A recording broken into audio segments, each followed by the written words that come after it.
Durante los años que ETA lleva imponiendo su dictadura del terror, hay un buen grupo de ciudadanos del País Vasco que esperan cada mañana la llegada del cartero con malas noticias. Volvíamos mi madre, mi padre y yo de viaje y al llegar a casa pues nos encontramos con que mi padre abrió el buzón y se encontró con una carta que ya de por sí, por la exclamación que hizo de «Uy, qué mal me huele esto», mi padre ya se dio cuenta de que algo raro podía pasar en esa carta. El impuesto revolucionario, cuando se le liquida a Berazadi, el impuesto revolucionario, como digo, llegaban ya sin pedirles. O sea, fue una cosa, ETA subió, bueno, y al subir con dinero se le arrimó todo Dios. Sabíamos, y nadie lo podía ocultar porque era algo evidente, de que había conversaciones de la familia para intentar liberar el minero de Revilla mediante el pago del rescate. La verdad es que es una situación un poco especial porque no, como nunca te ha sucedido una cosa así, no sabes cómo tienes que reaccionar, no sabes cómo te tienes que mover, no sabes si esperar, si lanzarte tú a intentar un contacto.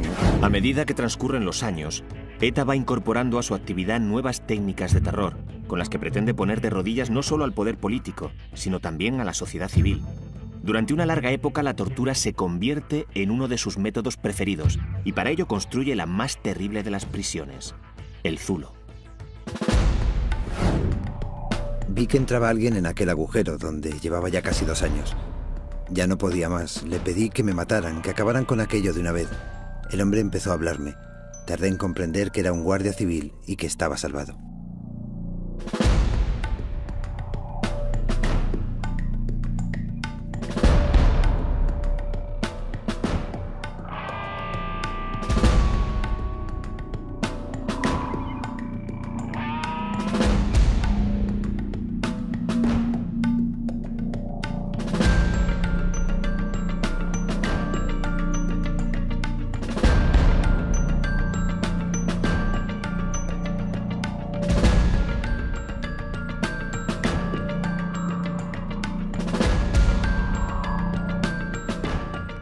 ...17 de enero de 1996. Falta poco más de un mes para que se celebren elecciones generales en España. El Partido Socialista va a dejar paso al Partido Popular.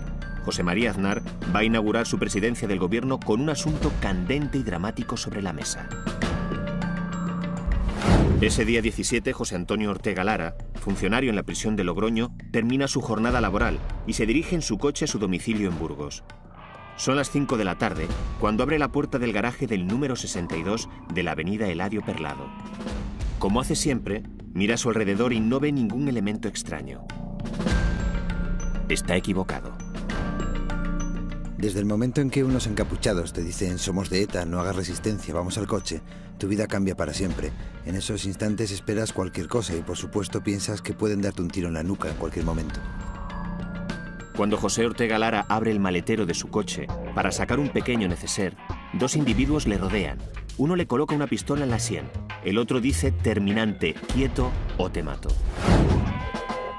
Se llaman José María Uribe Echevarría Bolinaga y Mikel Erostegui, terroristas sin escrúpulos. Ortega Lara es introducido en el maletero de su propio coche, con los ojos vendados y esposado. Comienza el secuestro más largo en la historia de ETA. 10 minutos más tarde, el funcionario de prisiones es trasladado a una caja de madera, oculta en el interior de un camión, un siniestro zulo móvil.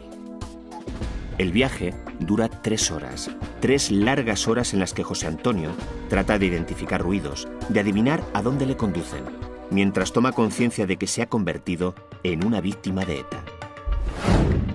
Me bajaron por una especie de montacargas pequeño. Escuché un ruido muy agudo. 2 de ellos me llevaban en volandas, yo iba con los ojos tapados. Me dejaron allí dentro y cerraron la puerta.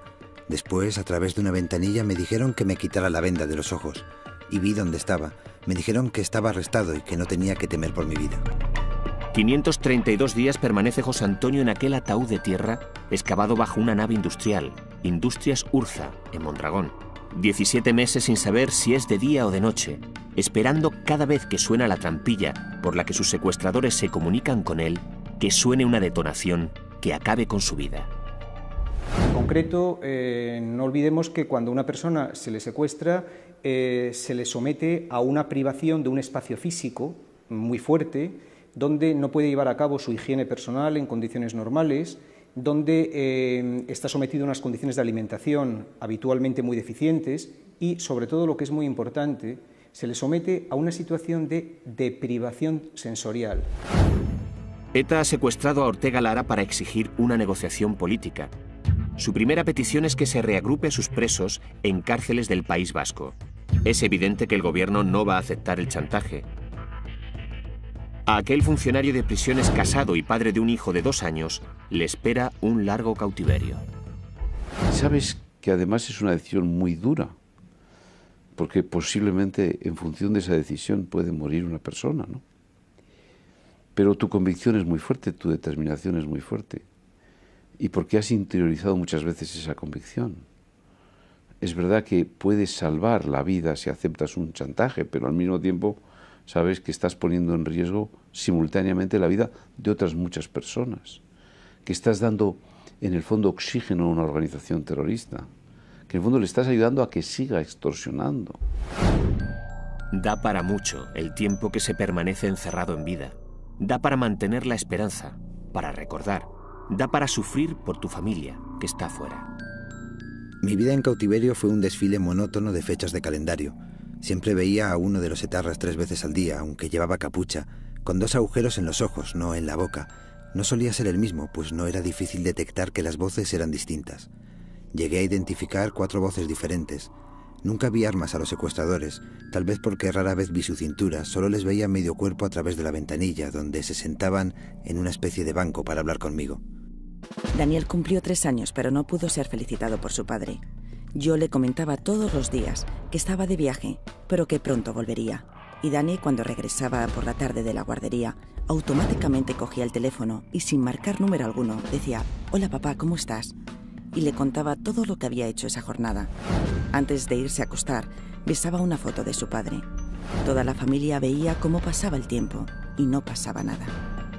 Cuando lo cuenta, la verdad es que es sobrecogedor, ¿no? Pues sobre todo, cómo él desde dentro, sin saber que iba a salir fuera y si les iba a volver, estaba todavía continuamente pensando en la familia, ¿no? Y los hábitos que tenía de... Luego, claro, al final dejó de ver, dejó de vivir eso. Los últimos meses, eso se nos cuenta, yo creo que fueron tremendos, ¿no? Cuando él ya pensaba que no... Claro, de 532 días pues no iba a sobrevivir nadie. Durante aquellos 17 meses, la familia de José Antonio nunca pierde la esperanza, pero el peso de la ausencia aumenta cada día. 532 días, 12.768 horas, 765.000 minutos eternos. La sociedad española asiste a aquel calvario preguntándose qué podemos hacer. La solidaridad es constante. Fue una cosa de esos primeros días extraña, ¿no? Luego ya una vez que reivindicó ETA el secuestro, pues ya lo vivimos todos los miércoles en la concentración de la Plaza Mayor, ¿no? Yo creo que fueron los 15 minutos cada semana, yo de esas concentraciones que pues hubo casi 60, ¿no? 70, no sé. Yo fui a casi todas, no solo como informador, sino porque quería estar ahí, ¿no? Y yo creo que fueron los 15 minutos más largos que vivía cada semana durante todo ese tiempo, ¿no? Se me hacían eternos. José Antonio no recibe más noticias del exterior que unos periódicos mutilados que de cuando en cuando le entregan sus captores. En una ocasión, los etarras tienen un gesto magnánimo en medio de la tortura. Le dan una carta de su esposa. Es el 27 de junio de 1997. Se trata de un poema epistolar impregnado de ternura y desesperación. Allí, en el zulo, sobre la mesa, solo tenía tu carta. Durante estos últimos días he estado releyéndola.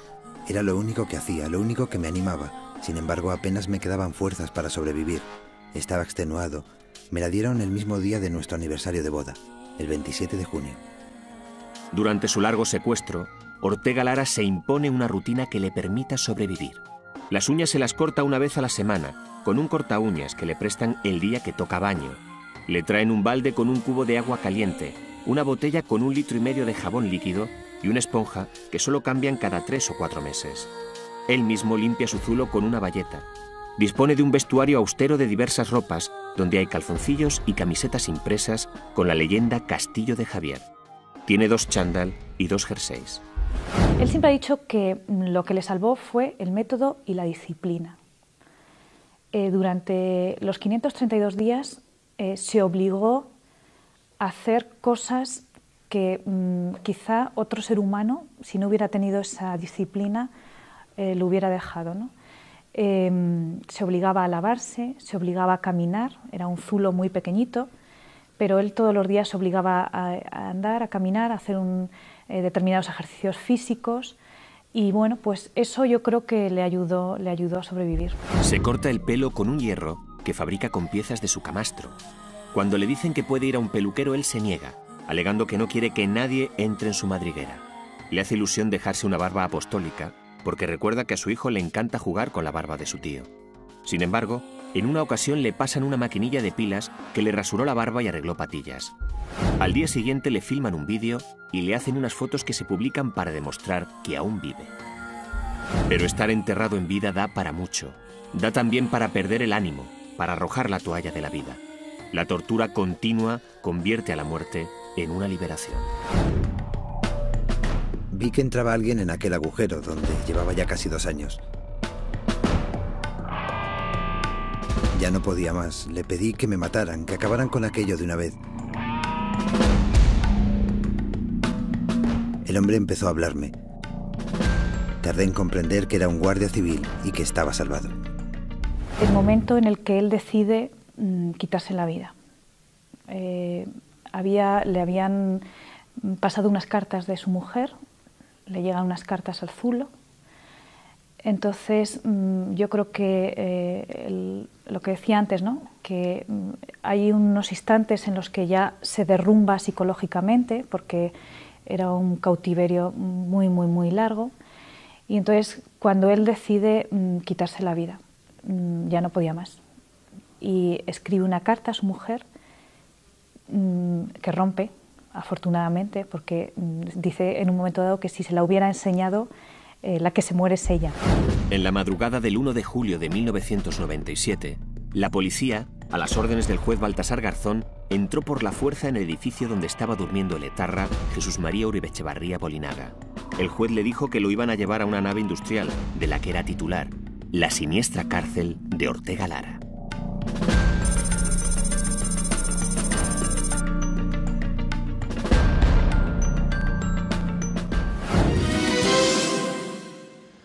Muy buenas tardes, ya lo saben, es sin duda la buena noticia del año. José Antonio Ortega Lara y Cosme del Clos se encuentran en libertad. A la 1:25 de la madrugada, el joven abogado vizcaíno aparecía atado a un árbol. A las 6:30 de la madrugada, la Guardia Civil entraba en una nave de Mondragón y liberaba al funcionario de prisiones después de 532 días de secuestro. La tortura que la banda terrorista ETA ha infligido al funcionario de prisiones ha sido especialmente inhumana. Un zulo de 3 metros de largo por 2 de ancho y 1,80 m de alto en su parte central.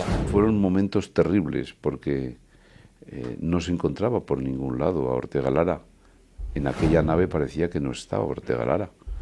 Y los terroristas, con una crueldad terrible, porque su silencio era el final de Ortega Lara, no querían decir que allí estaba Ortega Lara. Hasta que tuvimos la suerte, la fortuna, el buen trabajo de la Guardia Civil para poder detectar en un lugar el escondite. Cuando las fuerzas policiales al mando del juez Garzón llegan a la nave de Industria Surza, allí no hay más que perros, tal y como ha dicho el etarra Bolinaga que los acompaña. Durante más de 2 horas se busca un escondrijo, la cárcel de Ortega Lara. A punto están de tirar la toalla cuando un guardia civil repara en algo extraño, en una pesada máquina del lugar. Debajo está el zulo. El lugar estaba dividido en 3 cámaras. La primera la ocupaba el mecanismo hidráulico que servía de ascensor. Existía otra de dimensiones parecidas que era usada para hacer llegar la comida y retirar los desechos a través de sendos ventanucos. José Antonio Zarzalejos es uno de los pocos periodistas que tuvieron acceso a este zulo. Y desde luego el espectáculo es absoluta y totalmente indescriptible. Opresivo, con un fortísimo olor a humedad, de unas dimensiones reducidísimas. Y en un determinado momento sí recuerdo, con particular angustia, que Miguel Platón estaba tratando de medir la superficie del zulo. Digamos que el hueco propiamente dicho que se cerraba y donde estaba Ortega Lara.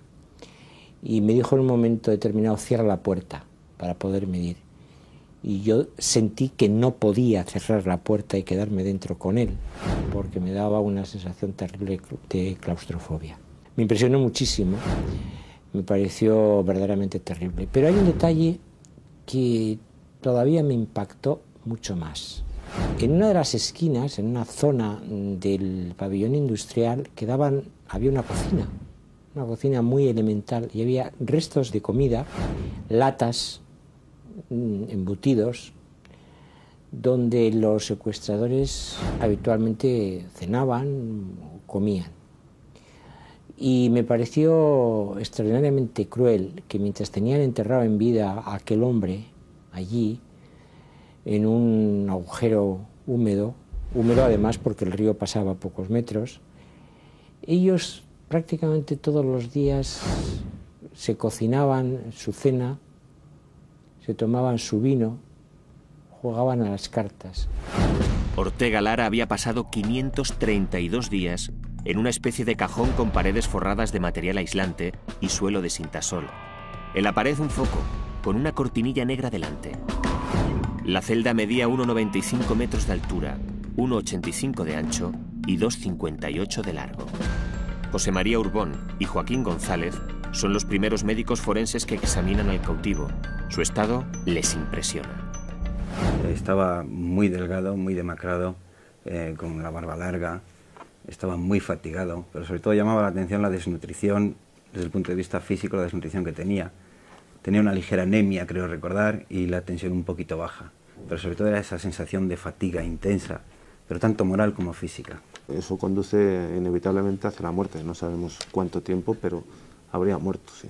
A mí realmente lo que más me llamó la atención es eso, es la poca fuerza para hablar, el tono muy bajo en el que hablaba y ese estado emocional aplanado, que ni triste ni indignado, simplemente como una ausencia de emociones total. La imagen de José Antonio Ortega Lara recién liberado habría de pasar al simbólico Museo Mundial del Horror para espanto de todos los ciudadanos. No hay quien pueda olvidar esa imagen de un hombre que acaba de salir del infierno. Desde el fin de la Segunda Guerra Mundial y las imágenes de los supervivientes de los campos de exterminio nazi, no se había repetido un símbolo del espanto como ese. El primer contacto se produce en el cuartel de Inchaurrondo, el mismo día de su liberación. Contacto a cierta distancia, porque él estuvo en todo momento muy protegido por los mandos de la Guardia Civil, por altos cargos del Ministerio del Interior y por su propia familia. Pero yo recuerdo una imagen que no olvidaré en la vida, que fue el momento en el que le veo salir camino del helicóptero que le trajo a Burgos. Le llevaban su mujer y su hermano, agarrados cada uno de ellos por los brazos, porque era la imagen que todos recordamos de los campos de concentración nazis, ¿no? Era un hombre extremadamente delgado, apenas se tenía en pie, se sostenía, no podía apenas caminar, y yo recuerdo pues esa imagen, ¿no?, de su mujer y su hermano llevándole hacia el helicóptero, y vi pues prácticamente un despojo humano, ¿no? Me emocioné muchísimo. Simplemente darle la enhorabuena porque se confirma la noticia. Gracias, sí. ¿Ha podido hablar ya con José Antonio? No, me voy ahora. ¿Quién le ha dado la noticia? El ministro. Los momentos primeros fueron probablemente los de mayor emoción de mi vida al frente del Ministerio del Interior. Y tuve una llamada que nunca olvidaré, terrible, a Domitila, la mujer de José Antonio Ortega Lara, cuando le llamé para comunicarle esta buena nueva. Lo que pasa es que ella creía que yo estaba ejercitando la crueldad con ella y yo me estaba refiriendo a la liberación que esa misma noche, por azar del destino, se había producido con Cosme del Cló, y que yo estaba casi comunicándole desde mi crueldad la liberación de Del Cló. Ella no entendía nada, hasta que ya le dije que no se trataba de la liberación de Cosme del Cló, que era la liberación de José Antonio Ortega Lara. Momento en el que evidentemente ella se echó a llorar y transformó la rabia que tenía contra mí en aquel momento en las lágrimas de la mujer que por fin veía que aquella pesadilla terminaba. Junto a la alegría y a la alegría inmensa de encontrarnos con José Antonio, pues también la gratitud a todos, absolutamente a todos los que nos han acompañado, los que han estado cerca, los que han hecho todo lo indecible porque esto se hiciese realidad. Así que, en primer lugar, si tenemos que decir los sentimientos junto a la alegría, pues también la gratitud. Mi primera palabra quisiera que fuese gracias.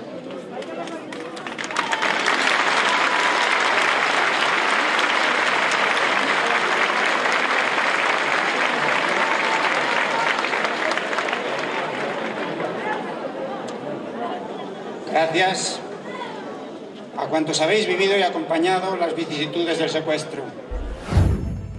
9 años después de su vuelta a la vida, de su regreso a la libertad, todavía sufre las secuelas de aquel terrible cautiverio, pero ha logrado recomponer su vida.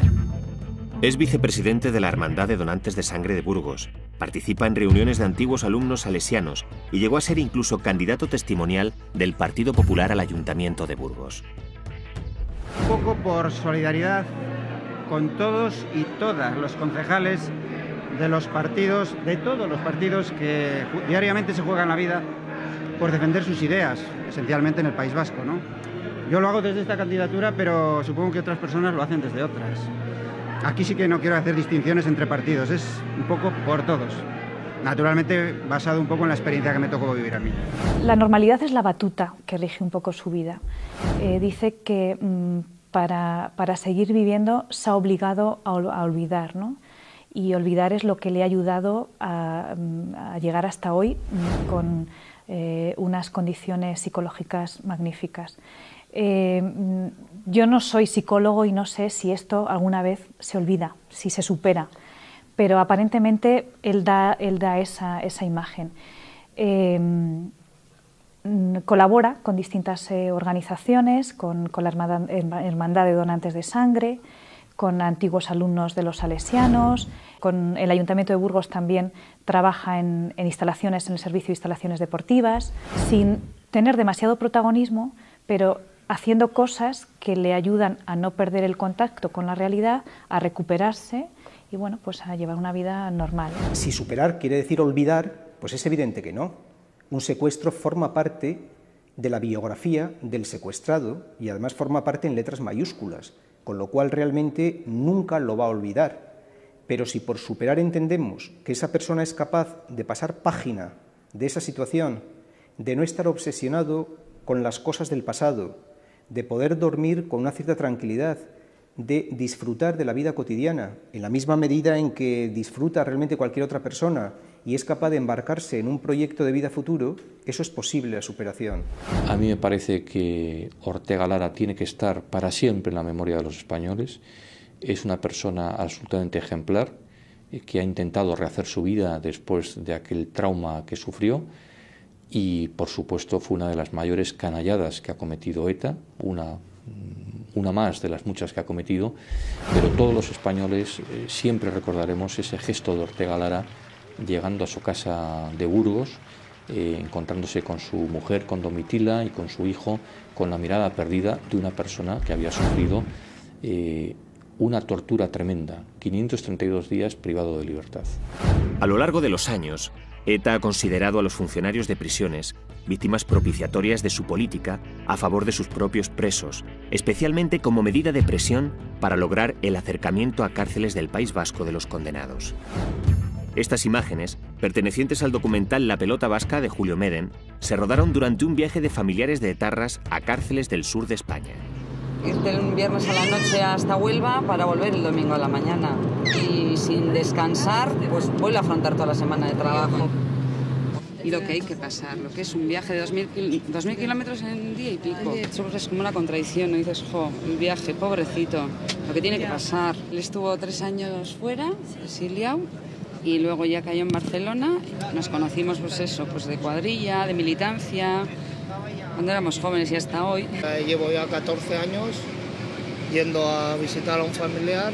La única fuerza que tengo es darle este apoyo, darle esta visita, escribirle cuando pueda durante 40 minutos en una cabina que no se oye nada, que no tienes ninguna facilidad, que muchas veces haces el viaje y el funcionario, si tiene mal día, te puede poner cualquier obstáculo. Hay muchos casos que se pierden visitas. Para las cárceles que vamos a ir a visitar es una suerte poder tener este autobús, ¿no? Porque la dispersión, aparte del alejamiento lo que hace es que a muchas cárceles la gente o familiares, sí, pues como te ha comentado, para ir a Jaén no hay autobuses, pues entonces tienen que ir en coches particulares. Y luego pues, ha habido muchos accidentes.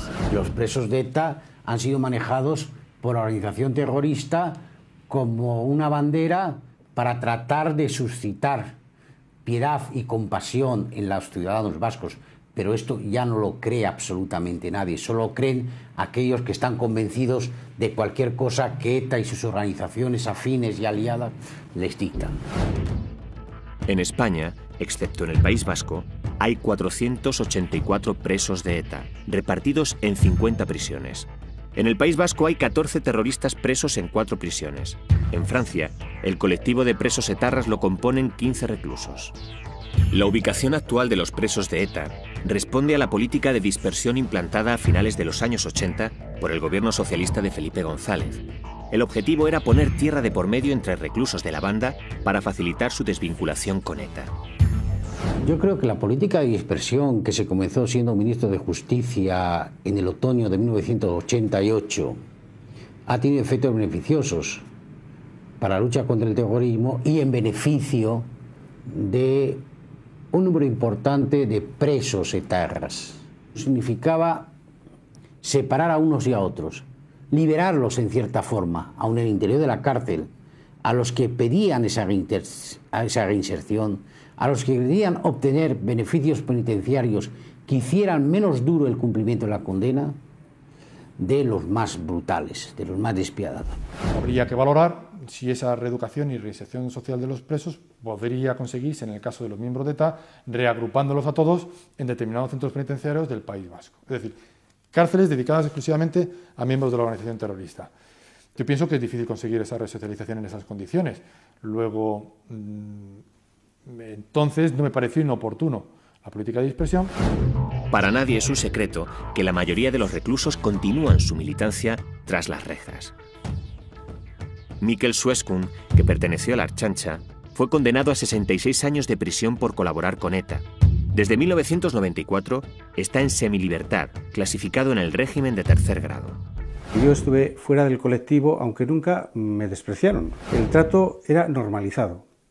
Otra cuestión era ya entrar dentro de las bacharras o las reuniones de ellos. Ellos buscaban, entiendo yo, así interpreto, pues otra forma de lucha.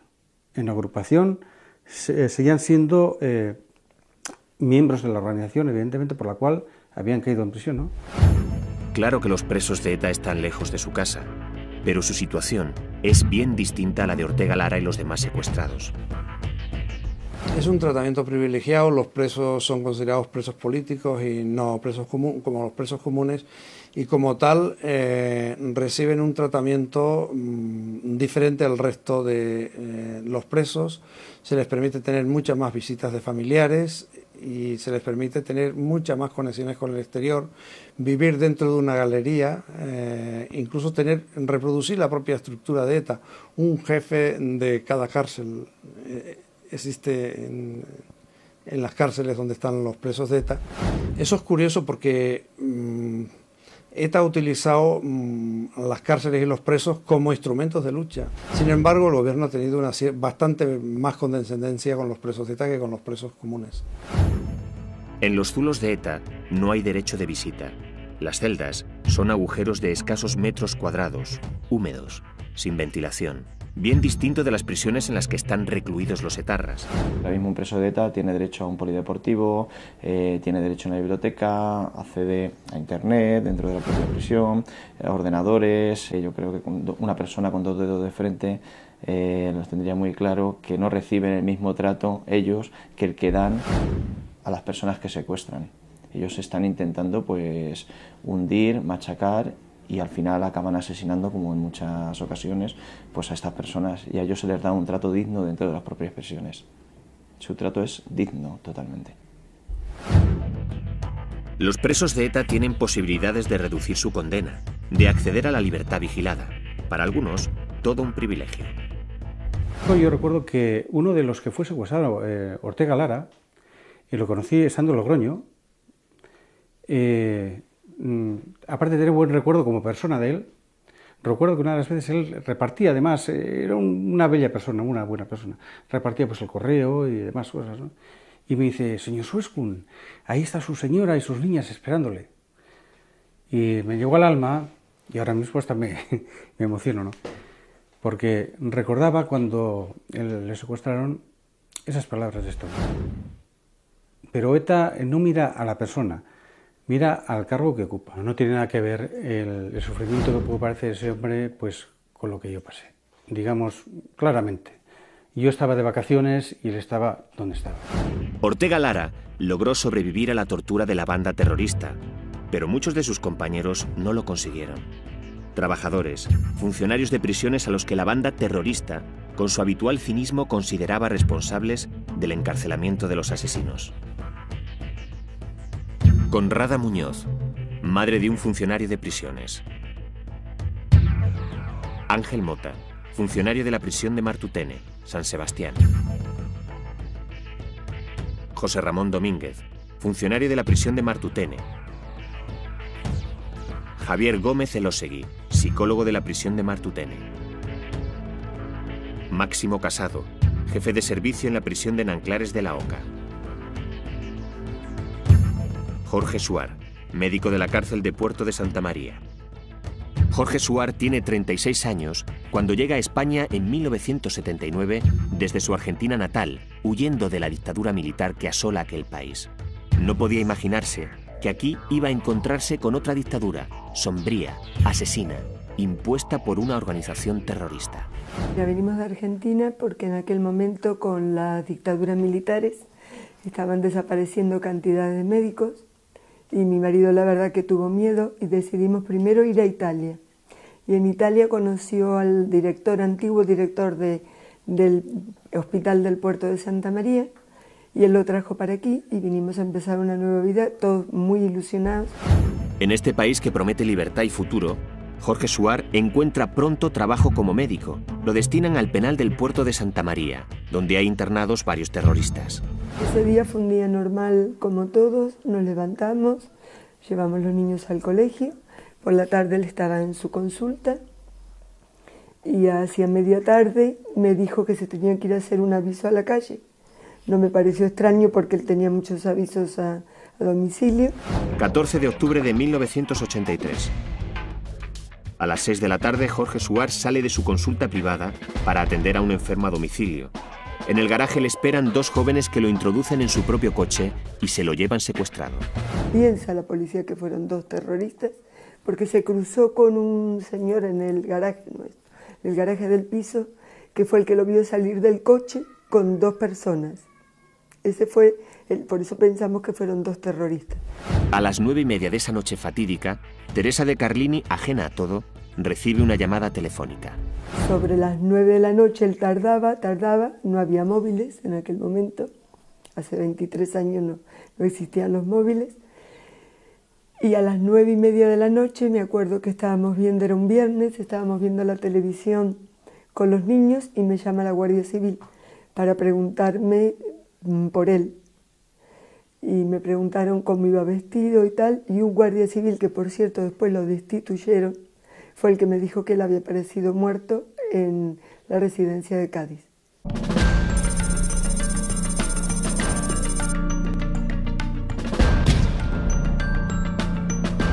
ETA acaba de segar la vida de un hombre que se dedicaba a sanar, a salvar vidas. Cree la policía que el médico Jorge Suar fue asesinado por negarse a que un preso de ETA, falsamente enfermo, fuese trasladado del penal al hospital de Cádiz, donde se había preparado su fuga. 23 años más tarde, Teresa y sus hijos siguen siendo víctimas de ETA. Fue el primer funcionario de prisiones asesinado y la primera víctima en Andalucía. Su papá, desgraciadamente, había venido unas personas muy malas y que se lo habían llevado y que estaba en el cielo y que no iba a venir nunca más. No tardaron mucho tiempo en comprenderlo. Mi hijo le costó más. Mi hija, por ser mujer, pienso yo, más pequeña, lo asimiló antes, hablaba mucho de él. Mi hijo le costó mucho trabajo asimilarlo y empezar a hablar de él. Yo creo que él empezó a hablar realmente de su padre a raíz de la muerte de Miguel Ángel Blanco. O sea que fíjate los años que transcurrieron. Él era a raíz de la muerte de Miguel Ángel Blanco, Para él fue un golpe muy fuerte y fue cuando empezó a ir a las manifestaciones y a decir que por qué no se acababa tanta muerte y tanta injusticia. Para ETA, esta es una pregunta que no merece respuesta. Matar está en la esencia misma de la organización. Es el medio que ha terminado por convertirse en un fin. La tortura que practica ETA en los secuestros contra los funcionarios de prisiones no es distinta de la que ejerce contra otros colectivos, policías, militares y empresarios. Uno de los primeros y dramáticos secuestros que perpetra la organización terrorista tiene lugar apenas 25 días antes de que se celebren en España las primeras elecciones democráticas. Es un ataque en toda regla a lo que se conoce como el poder de Neguri, el barrio de Bilbao símbolo de las grandes familias de la oligarquía vasca. Una especie de gran gueto de ciudad prohibida en su momento, donde vivía todo el capitalismo negurítico, el capitalismo vasco, ¿no? Y contra Neguri se atentó y se persiguió porque era un poco el símbolo, ¿no? Se empezó a atacar ese símbolo matando a Javier Ibarra. 20 de mayo de 1977. En su casa del barrio bilbaíno de Neguri, Javier de Ibarra e Ibarra, consejero del Banco de Vizcaya y de Verduero, figura señera de la clase alta del empresariado vasco, está en la ducha preparándose para iniciar su jornada de trabajo. Suena entonces el timbre de la calle. Salió la chica, Marcelina, que era como el ama de casa, que allí se llama, y una mujer de confianza de toda la vida, llevaba con nosotros 40 años, y entonces al abrir la puerta pues se encontró con que unos señores, que eran 4, se pusieron unas capuchas, se sacaron de debajo de las batas, porque venían vestidos de enfermeros, con un SEAT, me parece que era 124, camuflado de ambulancia, y entraron, empujaron a Marcelina y entraron a la casa. Entonces venimos a por don Javier, enséñanos el camino. Y entonces pues Marcelina llegó arriba, al piso de arriba, y don Javier, que han venido aquí a buscarle. Entonces el de ETA, uno de ETA, pues tocó la puerta y dijo, don Javier, salga, somos de ETA. Y entonces mi padre, el pobre hombre que estaba lavándose, pues dijo, pues Ramón y Cosme, no hagáis tonterías, que dejarme tranquilo, pensando que era una broma, ¿no? Y entonces pues abrió la puerta, entraron y nada, pues le dieron un tiempo para vestirse, se vistió perfectamente y entonces pues cuando salió perfectamente vestido con su corbata, entonces le dijeron que se quitara la corbata y entonces le llevaron al cuarto de mi hermano Borja a hacer una foto a los hijos, que si mal no recuerdo entonces estaban en ese momento Enrique, Borja y Ana y con el padre. Javier de Ibarra, que había sido presidente de la Diputación de Guipúzcoa y alcalde de Bilbao, hombre afable y de carácter sereno, tiene aún la entereza de tranquilizar a los hijos que presencian su secuestro. Cuando se dirige a mis hermanos y les dijo, no os preocupéis por mí, porque esto es lo más que van a hacer es pegarme un tiro y me iré a reunir con vuestra madre en el cielo. Los terroristas, haciendo sonar la bocina de la falsa ambulancia, escapan sin problemas por las calles de Neguri. Llevan en su poder a un intocable de la oligarquía vasca, alguien por cuya vida pueden obtener mucho dinero. Después de esto, pues empezaron a llegar las cartas reclamando pues, los 1.000 millones de pesetas de entonces, que hoy pues pon que sean, por ejemplo, pues 20.000, ¿sabes? Los de hoy día, ¿no? Que era una fortuna impresionante, ¿no? Para los 10 hijos de Javier de Ibarra, comienza entonces una desesperada lucha por salvar la vida de su padre, en esos momentos enterrado en vida en una cueva de algún monte vizcaíno. No tienen el dinero, pero confían en poder reunirlo con ayuda de las grandes familias de Neguri. Vimos el cielo abierto, mira, ya, si con estos importantísimos personajes pues no nos dan un crédito, ¿sabes? Pues es que es imposible. Entonces nosotros estábamos dentro de lo que cabe tranquilos pensando que nos iban a dar un crédito. Pero ahí no se ponía nadie al teléfono. Era llamar y, como sabes, ¿no?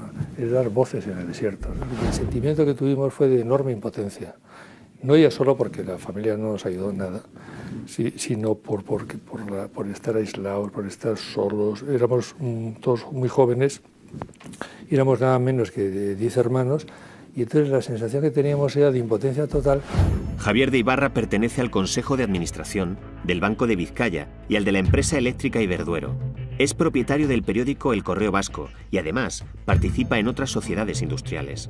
De repente aquellos chicos emparentados con toda la clase política y empresarial con tíos y primos en todos los núcleos del poder económico, se convierten en unos apestados para los de su propia condición. ETA ha conseguido no solo secuestrar a un hombre, sino aterrorizar a los grandes banqueros del País Vasco.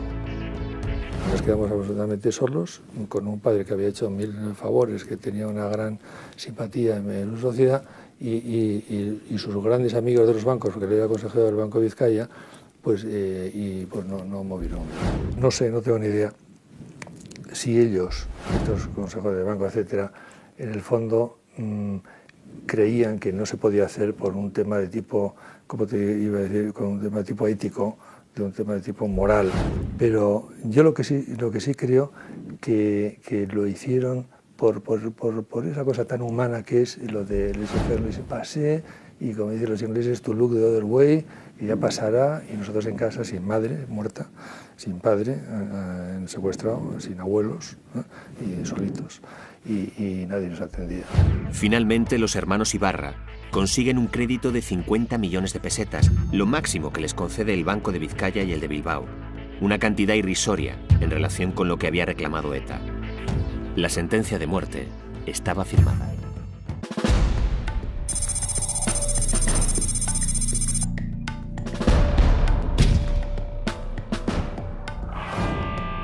El 22 de junio de 1977, Javier de Ibarra e Ibarra aparece muerto de un tiro en la nuca en el Alto de Barazar, en la carretera que une Bilbao con Vitoria.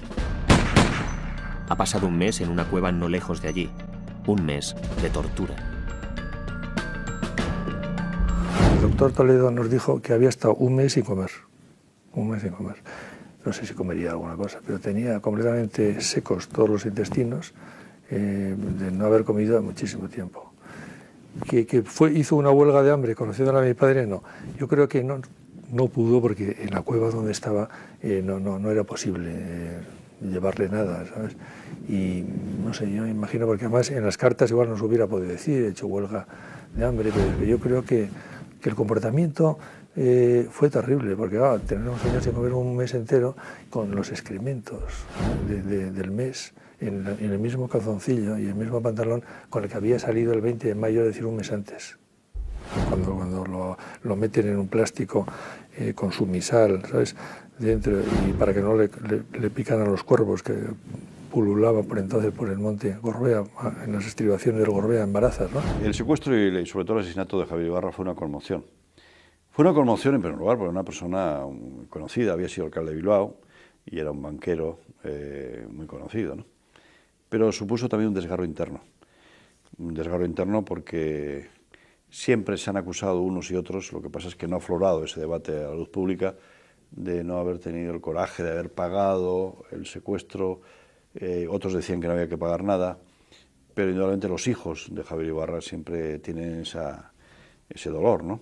Que hubieran preferido haber pagado. Estos debates que se producen. El de Javier de Ibarra fue uno de los primeros secuestros de ETA. A medida que transcurren los años, la banda terrorista comete muchos más. Sus cárceles, ya sean agujeros en un monte perdido o sofisticadas construcciones en los sótanos de una casa, reciben una y otra vez a ciudadanos que han de conocer la más terrible de las torturas. Como los empresarios Juan Pedro Guzmán, Julio Iglesias Zamora, como el médico Julio Iglesias Puga, como el abogado Cosme del Cló, como tantos y tantos otros. La justicia, en muchas ocasiones, ha conseguido detener a los asesinos, pero la lucha sigue abierta. El sistema judicial se ha convertido en el mayor enemigo de la banda armada.